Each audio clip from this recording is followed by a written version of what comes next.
Voici quelques explications concernant le tracé d'un diagramme circulaire.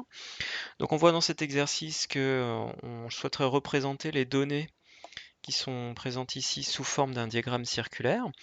Alors la première chose à faire ici va être de calculer la valeur totale, hein, l'effectif total de cette série. Donc là on va additionner les différentes valeurs, donc en faisant l'addition suivante. Et on va obtenir un résultat qui est de 648 ici. Donc on reporte dans le tableau. Voilà. Ensuite, on passe au calcul des fréquences. Alors par exemple, si on s'occupe de cette case, pour calculer la fréquence, on rappelle que c'est l'effectif sur l'effectif total. Donc ici, on va diviser l'effectif, 72, par l'effectif total, ce qui va donner cette fraction. Fraction que l'on peut simplifier, alors par exemple avec une calculatrice, et on obtient 1/9. On fait pareil pour les autres. Donc par exemple ici, j'ai un effectif de 144 pour le lecteur MP3. Je divise par 148, et de même, en simplifiant, j'obtiens 2/9. On fait pareil pour la case suivante, effectif 36 divisé par 148, ce qui va donner une fraction de 1/18. Voilà. Alors, je vais faire de même pour les autres, mais sans détailler les calculs. On va trouver 1/6 ici, et pour la dernière, on va trouver 4/9. On peut remarquer que si l'on additionne toutes ces fractions, on doit trouver un total de 1.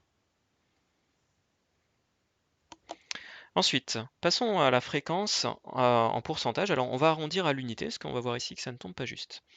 Alors, pour calculer une fréquence en pourcentage, en fait, il suffit de prendre la fréquence et de la multiplier par 100. Donc, on se retrouve ici avec 1/9 à multiplier par 100, ce qui va donner un résultat qui est de 11, quelque chose. Alors, je vais retrouver mon résultat. Donc 11,1, voilà. Donc on va arrondir, comme c'était marqué, à l'unité. Donc c'est environ 11%. On procède de même pour les autres fréquences. Donc 2/9 fois 100. Quand on fait le calcul, on va trouver environ 22%. Donc toujours en arrondissant à l'unité. De même pour les autres cases, donc je vais aller un petit peu plus vite, hein, on fait 1/18 fois 100. Et pour la case suivante, on va faire 1/6 fois 100, ce qui va donner 17% environ. Alors c'est 16,6 je crois, et on arrondira à 17. Et pour la dernière case, on va trouver 44%. Alors normalement, si on additionne ces fréquences, on doit tomber sur 100%. Ici, c'est bien le cas, on a de la chance. Par le jeu des arrondis, il se peut qu'on ne tombe pas exactement sur 100%. On peut rêver qu'on tombe sur 99% ou 101%, suivant si les arrondis sont plus ou moins au-dessus. Et passons enfin à l'angle. Alors, pour calculer les angles pour la représentation en diagramme circulaire, deux possibilités. Soit vous commencez en utilisant les fréquences, soit vous utilisez les fréquences en pourcentage. Ici, étant donné que nous avons arrondi nos résultats, il est plus prudent de prendre des valeurs exactes. Donc on va plutôt utiliser la fréquence sous forme de fraction. Pour ce faire, on remarque qu'ici on a un total de 1 et que pour un diagramme circulaire, l'angle total doit être de 360 degrés. Et on sait qu'il y a proportionnalité entre les fréquences et les angles. Donc, on peut utiliser la proportionnalité, et on sait que pour passer de 1 à 360, il faut multiplier par 360. Donc c'est ce que l'on va faire. Donc pour la première case, par exemple, j'ai 72, qui est l'effectif, alors c'est pas ça que je veux.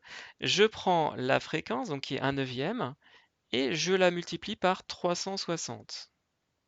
Je vais obtenir un résultat qui tombe juste, qui est exactement de 40 degrés. Je fais pareil pour la fréquence suivante, donc 2/9. 2/9, je multiplie par 360. Je veux obtenir un résultat qui tombe aussi juste, qui est de 80 degrés. Et je fais pareil pour les autres cases. Donc je vais vous donner les résultats. 20 degrés, ça c'est en faisant 1/18 fois 360. Puis ensuite, on fait 1/6 fois 360, ce qui va donner un résultat de 60 degrés. Et enfin, la dernière colonne, 4 neuvièmes fois 360 qui va donner un résultat de 160 degrés. Et donc nous avons nos angles nécessaires pour la construction du diagramme circulaire. Alors dans cet exemple-là, vous voyez que j'ai un diagramme circulaire qui est déjà découpé en secteurs de 10 degrés. Alors vous, ça ne sera pas forcément le cas. Il faudra prendre un rapporteur, mais bon, imaginons qu'on fasse ça au rapporteur. Donc premier angle, 40 degrés, donc je vais compter mes 4 graduations. Vous cherchez sur le rapporteur 40 degrés, en partant bien du 0. Donc voilà, nous avons ici les scooters. On continue pour le lecteur MP3, 80 degrés, donc je vais compter 8 graduations. Voilà. Et on obtient ici le secteur circulaire pour les scooters, pour le lecteur MP3. Je continue avec les scooters. Pareil, 20 degrés, donc là j'ai 2 graduations à compter. Voilà. L'ordinateur, 60 degrés. 6 graduations.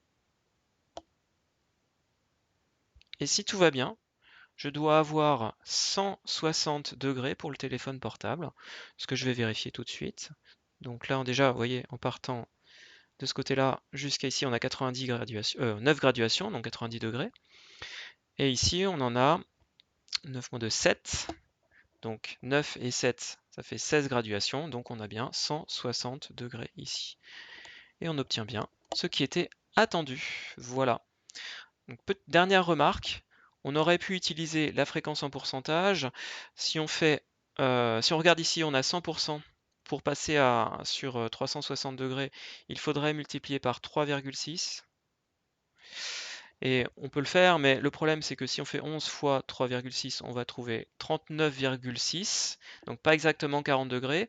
Cet écart s'explique par ce que j'ai dit tout à l'heure, c'est-à-dire que 11% n'est qu'une valeur approchée. Donc il vaut mieux toujours privilégier les valeurs exactes. Donc ici, dans notre cas, les fréquences en fraction étaient exactes. Donc c'était plus juste de faire comme ceci. Il se peut que dans certains exercices, votre fréquence en pourcentage soit exacte. Donc dans ce cas-là, vous pouvez très bien utiliser la ligne des fréquences en pourcent, multiplier par 3,6 et trouver les angles. Encore une autre remarque aussi, il se peut qu'on vous demande un diagramme semi-circulaire. Dans ce cas-là, l'angle total, au lieu d'être de 360 degrés, pourrait être de 180 degrés. Et donc la proportionnalité s'appliquera encore, mais cette fois on multipliera par 180 ici, ou par 1,8, pardon, si on prend la fréquence en pourcentage. Voilà.